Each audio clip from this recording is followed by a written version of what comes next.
Nagsisimula ang pelikula ngayon sa dalawang magkapatid. Ang pangalan ng nakatatanda ay Jean at ang nakababata ay Leo. Nagpapalipas sila ng oras sa isang lumang hangar at naglalaro sila ng soccer match laban sa isa't isa. Pero hindi ito basta-bastang laban. Isa itong laro na walang rules at walang goals. Isa itong diretsyong, matinding labanan at bakbakan sa pagitan nila. Puno ang lugar ng mga lalaki sa sandaling iyon. At syempre, lahat ng tao roon ay naghahabulan sa bola. Nagmamadali silang lahat para maaga ito, pero nakakayang kontrolin ni Leo ang bola na parang isang henyo, at tumatalon siya mula sa isang mesa habang hawak ito. Paglapit ni Jean sa kanya, ini-flip niya ito at ibinato sa sahig ng nakadapa. Agad niyang sinunggaban ang bola at itinapon ito sa lugar na puno ng tubig. Pagkatapos ay itinaas niya ang bola at umikot siya gamit ang paa, tinatamaan ang mga tao sa paligid at nagpapalipad sa kanila sa ere. Doon umatake si Jean at tinamaan siya. Kinuha niya ang bola mula kay Leo at pumunta siya sa bahagi na puno ng mainit at umaapoy na uling, at bigla niyang tinadyakan ang bola pataas sa ere at lahat ng naroon ay lumipad papunta rito.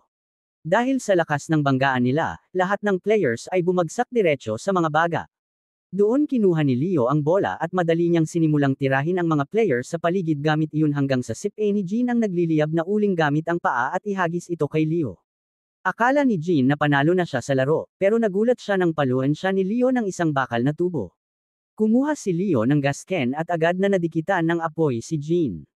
Pero bigla nating nalaman na nananaginip lang si Leo at ginayang siya ng kanyang tiyuhin para magmadali sila at pumunta sa simbahan. Kaya mabilis na tumalon si Leo para magpalit ng damit.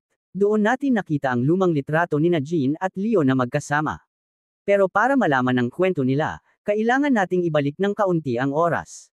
Nalaman natin na namatay ang kanilang mga magulang nung sila'y bata pa at agad silang inampon ng kanilang tiyuhin. Pinalaki niya sila ayon sa hiling ng kanyang kapatid. Ginampanan niya ang tiwalang ibinigay sa kanya at pinalaki niya sila sa kanyang repair shop hanggang sa sila'y tumanda.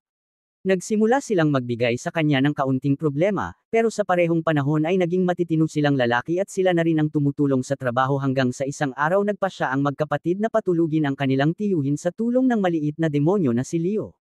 Bumili si Leo ng maraming bote ng alak at pinasara niya ang shop para makaupo sila at magsamaang uminom. Uminom ng uminom ang tiyuhin hanggang sa mawalan siya ng malay. Doon ninakaw ni Leo ang susi ng opisina mula sa bulsa nito, ang opisinang mahigpit na ipinagbabawal nilang pasukin. Kinuha ni Jean ang susi mula sa kanya at pumasok sa opisina kung saan nalaman nating pumasok si Jean para maghanap ng anumang file na nagtuturo kung sino ang pumatay sa kanilang ina at ama dahil gusto niyang maghiganti sa pumatay. Pero ang nakita lang niya ay ilang files ng mga kaibigan ng kanilang mga magulang. Paglabas niya ay nadatnan niya ang kanyang tiyuhin na nakatayo mismo sa harap niya. Humingi siya ng paumanhin at sinabi niyang hindi niya kayang kalimutan ang tungkol sa kanyang mga magulang at gusto niyang malaman kung sino ang pumatay sa kanila para makapaghiganti siya. Pero sinabi ng kanyang tiyuhin na partikular na hiniling ng kanyang ama na ilayo sila sa paghihiganti at palakihin sila ng normal. Ngunit nang makita ng tiyuhin na persegido pa rin si Jean sa plano niya, sinabi nito na kapag pumasok pa siya muli sa kwartong iyon at hindi niya inalis sa isip ang bagay na iyon, hindi na siya muling makakabalik sa bahay na iyon. Kaya nagmatigas si Jean at nagdesisyon siyang umalis ng bahay. Kahit na nakiusap si Leo na manatili siya. Pumunta si Jean sa isa sa mga taong nakita niya ang pangalan sa mga files. Gusto niya sanang tanungin kung sino ang pumatay sa kanyang ama, pero nalaman niyang tumanda na ang lalaki at naging pari, at tumanggi itong sabihin sa kanya ang tungkol sa nakaraan ng kanilang pamilya. Kaya nagpasalamat si Jean at umalis. Pero habang palabas siya, nakasalubong niya ang isa pang kaibigan ng kanyang ama. Natutuwa itong nakita siya dahil kamukhang kamukha niya ang kanyang ama. Sinabi ng lalaki na higit pa sa kapatid ang turing niya sa ama ni Jean at ilang beses na siyang iniligtas nito mula sa kamatayan. Pagkatapos mamatay ng kanyang ama, nagdesisyon ang lalaki na sumali sa isang secret organization para makapagtago at makapaghiganti sa kanilang mga kaaway. Ipinakita pa nito na pumunta siya sa sementeryo para kunin ang detalye ng susunod niyang misyon.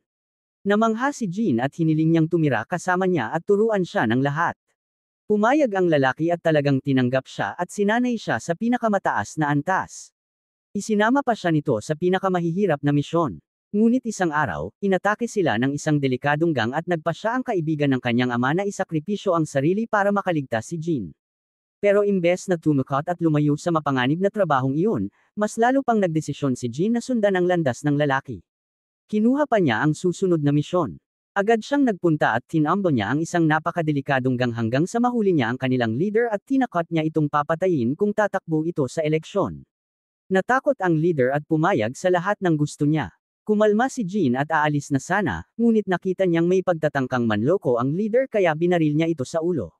Matapos iyon, inayos niya ang pagpatay sa isang gang leader na may mataas na posisyon sa bansa, at ang kakaiba pa ay napakadali niyang naisagawa ang operasyon.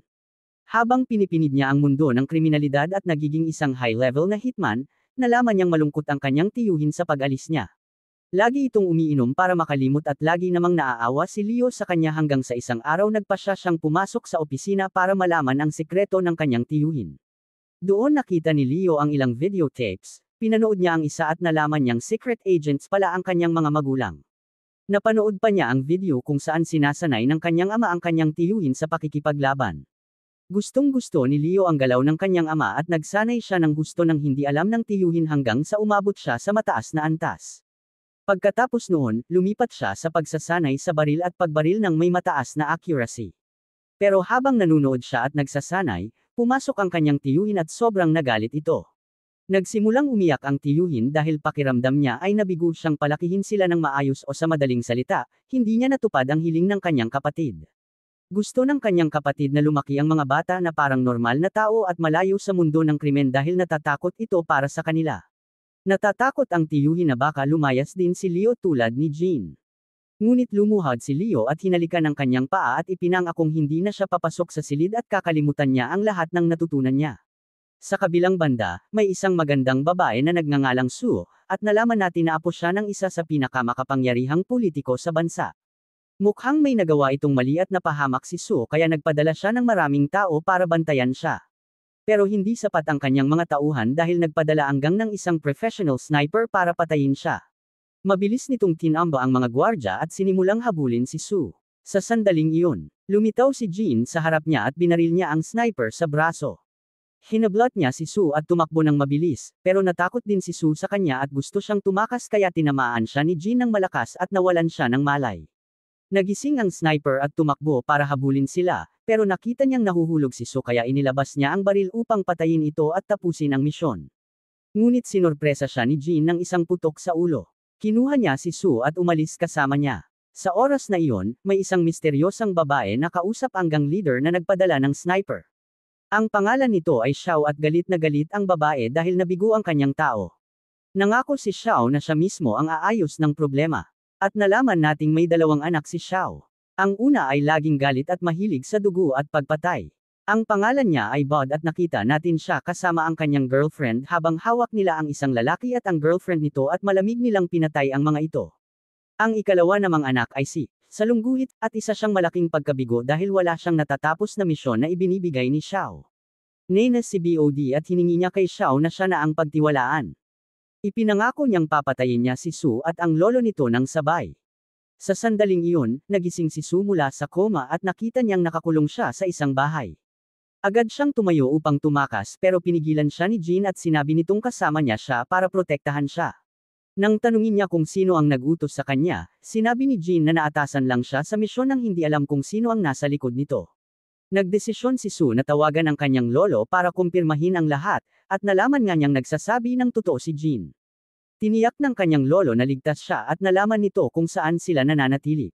Pagkatapos ng tawag, nalaman natin na nakaupo pala sa tabi ng lolo si BOD at ang girlfriend nito at narinig nila ang buong usapan. Kaya agad siyang tumawag kay BOD at sinabi nitong habulin nila ang lolo at buong pamilya bago siya umalis.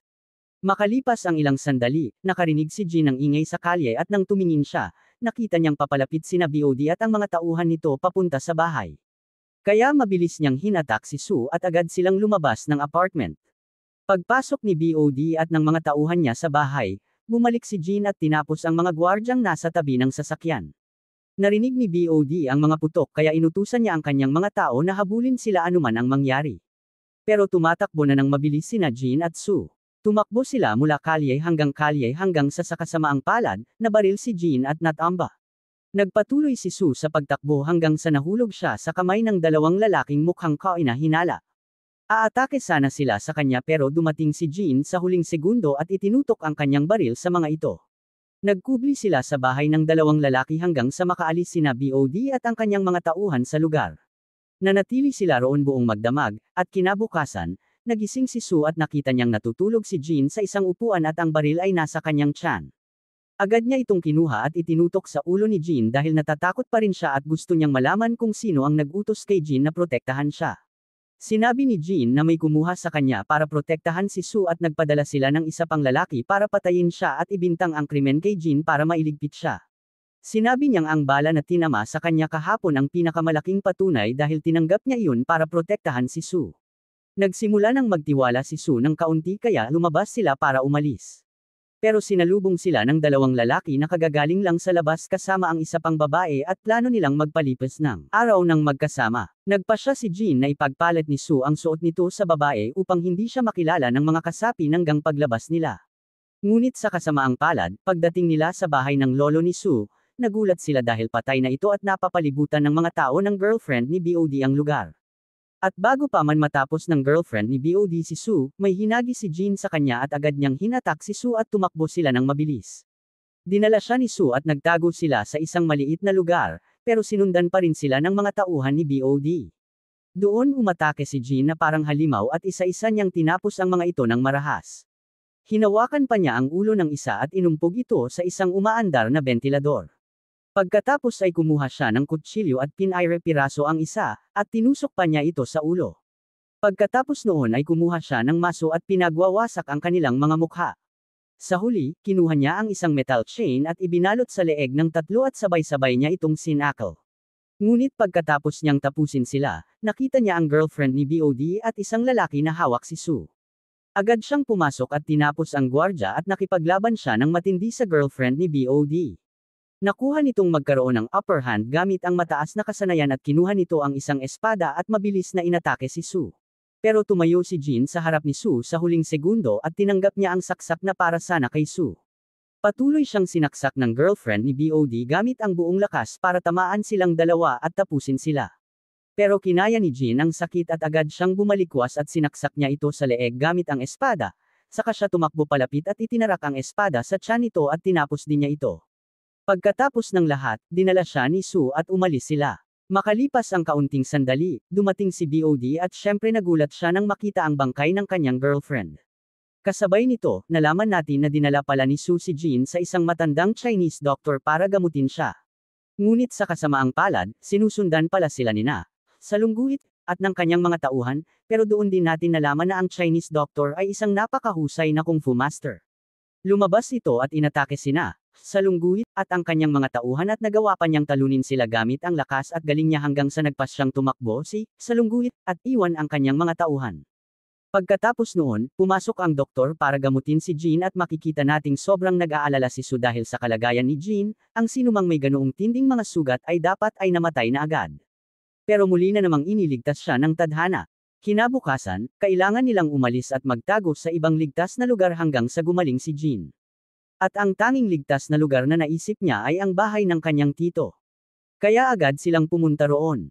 Nagulat si Leo nang makita ang grabing sugat ni Jean at agad niya itong nilapitan.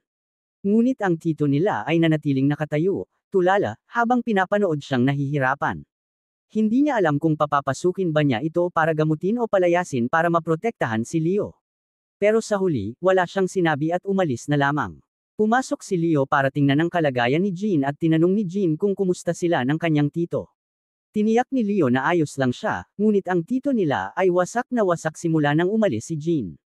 Hindi na ito nakikipag-usap sa kahit sino, palagi na lang umiinom at umiiyak, at panang pagsisisi dahil hinayaan niyang umalis ang pamangkin niya.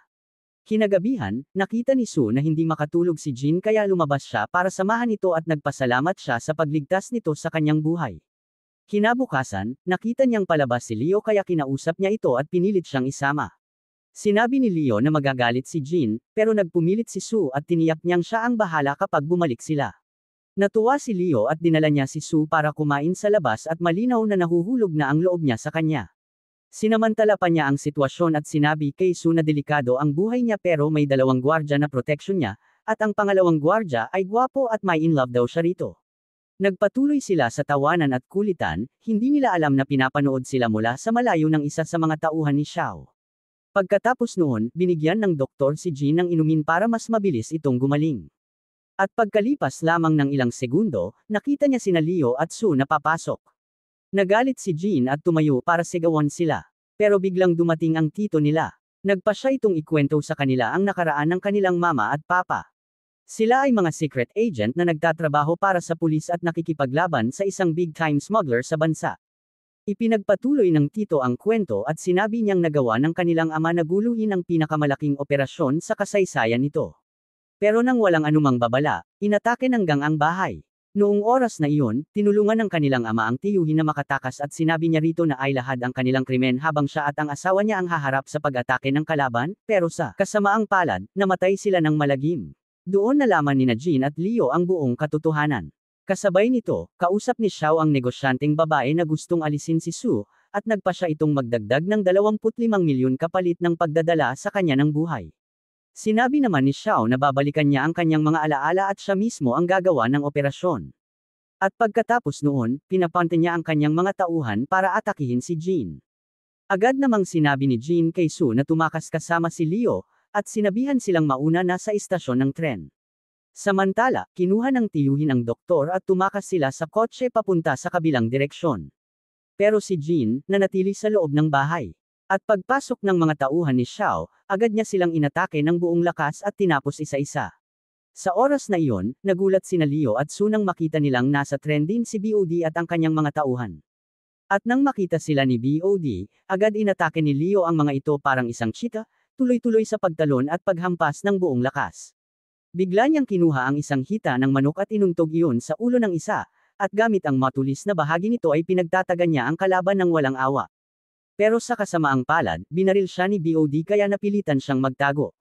Doon niya nagawang makuha si Sue at itinapon ito sa kinaroroonan ng konduktor. Umakyat naman si Leo sa ibabaw ng tren at nakipaglaban sa kahit sinong lumapit sa kanya. Ginagamit niya ang estilo na natutunan niya mula sa mga video ng kanyang ama, at patuloy na tumatalon at lumilipad sa ere habang hinahampas ang mga kalaban, habang ang tiyuhin niya ay nasa malapit lang sa tren. Maya-maya, biglang lumitaw si Jean at mabilis na sumuporta kay Leo. Naglaban silang magkasama. Doon, muntik nang mahulog si Jean dahil sa isang miyembro ng gang, pero sobrang nagalit si Leo at nagsimula siyang ihagis ang lahat ng kalaban mula sa ibabaw ng tren. Pagkatapos, inihiwalay ni Jean ang kotseng kinaroroonan ng konduktor mula sa tren. Ang kalabang umatake kay Jean ay sinipa niya at itinapon sa ilalim ng tren. Noon din, nalaman nilang nagpadala si Xiao ng eroplano na may dalawa sa kanyang mga tauhan para tapusin sila. Binigyan naman ng tiyuhin ang doktor ng bazooka para barilin ang eroplano, pero sa kasamaang palad, binaril ng mga tauhan ni Xiao ang gulong ng kotse at nawalan ito ng balanse. Aksidenteng naiputok ang rocket at nasira ang riles ng tren. Pagkatapos, kinuha ng tiyuhin ang isang machine gun at pinaputukan ang eroplano hanggang mawala ang mga tauhan ni Xiao, habang si Jean ay nakikipaglaban kay BOD ng buong lakas. Sa huli, natalo rin niya ito. Mabilis siyang tumakbo para kalagan si Sue bago pa tumaob ang kotseng kinaroroonan nila. Si Leo naman ay nakikipaglaban din sa ibabaw ng kotse. Ilang segundo lang, tumaob ang kotse at bumagsak pa ang eroplano sa kanila, pero sa kung anong paraan, nakaligtas silang lahat. Pero ang nakakagulat, dumating si Xiao at ipinag-utos niyang itali silang lahat. Pagkatapos, binaril niya ang tiyuhin, katulad ng pagpatay niya sa kapatid nito noon. Dinala ni Jean at Leo ang kanilang tiyuhin pauwi. Habang nasa huling hininga, inamin nito na si Xiao ang pumatay sa kanilang ama. Sinabi rin niyang sana ay napalayo niya sila sa lahat ng kaguluhang ito, pero mukhang ito talaga ang kapalaran nila. Tahimik na nakinig sina Jean at Leo, puno ng emosyon, at tumulo ang luha sa kanilang mga mata hanggang sa pumanaw ang tiyuhin sa kanilang bisig. Doon na binalot ng galit sina Jean at Leo, at nagpasya silang maghayganti para sa kanilang pamilyang pinatay ni Xiao. Naghiwalay sila. Inatake ni Leo ang headquarters ng gang sa mga bodega ni Xiao at tinapos ang mga tauhan nito isa-isa. Si Jean naman ay nagpunta kay Xiao habang may dalang machine gun at pinapatay ang sinumang hamarang sa kanya. Sinisira ang buong lugar. Hindi ito madaling misyon dahil napakaraming tao, pero kahit ganoon, nalampasan lahat ni Jean. Sa kabilang banda, narinig ni BOD ang malakas na pagsabog at gumuhong mga pader kaya lumabas siya, pero sinugod siya ni Leo. Nagpalitan sila ng suntok hanggang sa kumuha ng kutsilyo si BOD at sinaksak si Leo. Tiniis ni Leo ang sakit, kumuha ng bote, binasag sa ulo ni BOD, itinapon ito palabas ng gusali, sinundan siya pababa, at pinatay siya. Noon, kinuha ni Xiao si Su at nagtangkang tumakas. Nang makita niya si Leo sa harap niya, binaril niya ito sa balikat. Pagkatapos ay binaril din niya si Jin, at iniutos sa kanyang mga tauhan na sagasaan ito. 3 sasakyan ang tumama kay Jin at tumilapon siya sa ere. Lumabas ang mga tao mula sa mga sasakyang iyon para tapusin siya, pero kahit sugatan, kinuha ni Leo ang baril niya at binaril si Xiao sa binti at isa pa sa mga umatake kay Jin. Kumuha naman si Jin ng 2 baril at niretrat ang lahat ng kalaban hanggang sa matambo sila. Sa kabila ng matinding pinsala, natapos niya ang lahat. Lumapit si Leo kay Xiao at tinakot itong papatayin kapag gumalaw, pero patuloy siyang nang-aasar at sinasabing mahina si Leo. Dahil dito, binalot ng sobrang galit si Leo at binaril niya si Xiao sa bibig upang tuluyan itong patahimikin, at nakamit nila ang hustisya para sa kanilang buong pamilya. Iyon ang pagtatapos ng pelikula.